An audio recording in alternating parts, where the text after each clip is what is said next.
মানে এই পরীক্ষার কিছুদিন আগে আমরা এই কারণে বিভিন্নভাবে হতাশাগ্রস্ত হয়ে পড়েছি। আর হচ্ছে এখন এরপর হচ্ছে করোনা সংক্রমণ বাড়ার কারণে হচ্ছে আমাদের স্বাস্থ্যের ঝুঁকি আছে। আবার বন্যার কারণে হচ্ছে বিভিন্ন আপনার জেলাতে হচ্ছে কারেন্ট ছিল না, গরম ছিল না, তো যার কারণে আমরা পরিস্থিতি ভালোভাবে ওইভাবে গ্রহণ করতে পারিনি। তো এই কারণে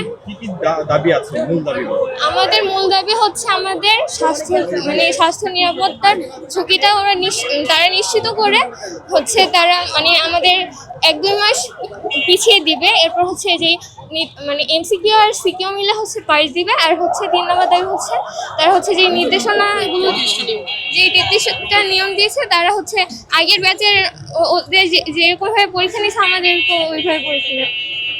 আপনারা কত মাস পিছানোর দাবি করতেছে? আমরা 1 থেকে 2 মাস। 1 থেকে 2 মাস বলতে সেই সময় বৃষ্টি হয়, তখন কি করবে? যখন তো বর্ষাকাল থাকে, গ্রামের যে স্কুলগুলো থাকে সেখানে তো অনেক স্কুল আমরা দেখি যে পানিতে তলিয়ে যায়।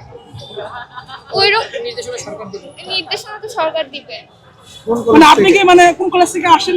এটা Uttara high school and college. এই যে আপনাদের এখানে যারা সহপাঠী রয়েছেন তারা অনেকেই বলছেন যে তারা আন্দোলন করেছেন, সেই জন্য তারা সময় পিছাতে বলছেন। এই বিষয়ে আপনি কি বলবেন? হ্যাঁ, আমিও একমত। আপনি আন্দোলন করেছিলেন? আপনাদের আগেও তো একটি ব্যাচ এসএসসি পরীক্ষা দিয়েছে, তারাও তো আন্দোলনে ছিল, তারা তো পেছনের দাবিতে আন্দোলন করে। তাহলে আপনারা কেন করছেন?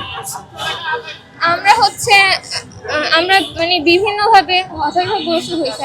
আমরা প্রস্তুতি আপনার হচ্ছে করোনা বেড়ে গেছে, আমাদের স্বাস্থ্যের কোনো নিরাপত্তা নেই।